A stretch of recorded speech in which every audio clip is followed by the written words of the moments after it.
Pernah nggak sih Anda ngerasa ada benjolan aneh yang kok tiba-tiba muncul gitu aja?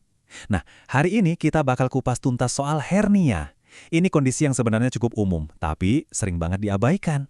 Yuk, kita cari tahu bareng-bareng kenapa benjolan yang satu ini nggak boleh dianggap enteng. Mungkin pertanyaan ini agak bikin deg-degan ya, tapi ini adalah langkah pertama yang penting banget. Banyak loh dari kita yang mungkin pernah ngerasain ada benjolan aneh, entah di perut atau di selangkangan, terus milih buat, udahlah, diemin aja. Tapi sebenarnya benjolan itu apa sih? Dan kapan kita harus mulai was-was? Oke, buat menjawab semua itu, kita harus mulai dari yang paling dasar dulu. Sebenarnya, apa sih yang terjadi di dalam tubuh kita pas benjolan itu muncul? Mari kita bedah penyebabnya. Gampangnya gini deh, coba bayangin dinding otot perut Anda itu kayak ban mobil yang kuat. Nah, hernia itu terjadi pas ada bagian yang lemah atau sobek di ban itu.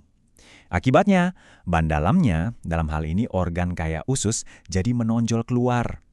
Tonjolan inilah yang kita lihat dan kita rasakan sebagai benjolan hernia. Nah, coba lihat gambar ini. Jelas banget kan apa yang terjadi? Lihat deh gimana usus itu benar-benar keluar dari rumahnya. Jadi, ini bukan cuma masalah penampilan ya, tapi ini masalah struktur yang serius di dalam tubuh kita. Oke, konsepnya udah dapet ya. Sekarang, pertanyaan paling penting. Gimana sih rasanya punya hernia? Apa aja tanda-tanda yang harus kita waspadai sehari-hari? Anggap aja ini semacam checklist yang perlu Anda perhatikan. Mungkin Anda ngerasain ada benjolan yang kayak lagi main petak umpet. Muncul pas berdiri, hilang pas tiduran. Atau mungkin ada rasa nyeri yang aneh setiap kali Anda coba angkat galon air. Bahkan rasa nggak nyaman yang samar-samar tapi kok nggak hilang-hilang, itu bisa jadi pertanda penting loh. Di sini kita bisa lihat dua sisi dari cerita yang sama. Di satu sisi, dokter ngelihatnya sebagai tanda-tanda klinis pas periksa. Tapi di sisi lain, bagi Anda, ini adalah pengalaman pribadi, rasa sakit dan gak nyaman yang bisa banget ganggu tidur atau aktivitas harian. Sekarang kita masuk ke bagian yang paling krusial.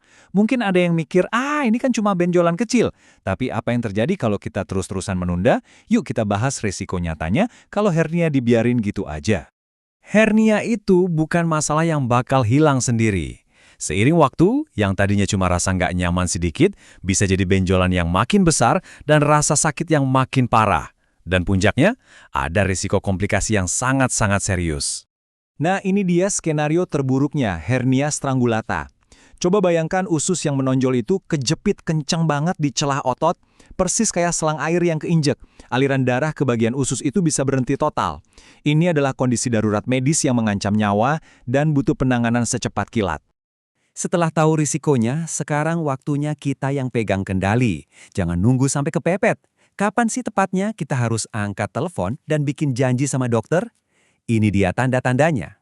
Anggap aja ini lampu kuning dari tubuh Anda. Kalau rasa sakitnya jadi makin sering datang, itu tandanya ada sesuatu yang nggak beres. Kalau benjolannya udah nggak bisa didorong masuk lagi, artinya dia mungkin mulai kejebak. Dan kalau Anda sampai mikir 2 kali buat main sama anak atau olahraga, itu sinyal jelas hernia sudah mengganggu kualitas hidup Anda. Tolong yang ini diingat baik-baik ya, rasa sakit yang hebat, apalagi kalau sampai disertai mual atau muntah, itu bukan lagi lampu kuning, itu udah lampu merah yang nyala terang benderang. Ini sinyal gawat darurat dari tubuh Anda. Jangan ditunda, jangan coba obati sendiri, langsung ke UGD. Pada akhirnya, tubuh kita itu sebenarnya selalu ngasih sinyal kok. Pertanyaannya bukan apakah tubuh kita ngomong, tapi apakah kita mau berhenti sejenak dan mendengarkan. Mengenali gejala hernia sejak dini itu adalah bentuk kita sayang sama diri sendiri. Jaga diri Anda baik-baik ya, dan terima kasih sudah menyimak.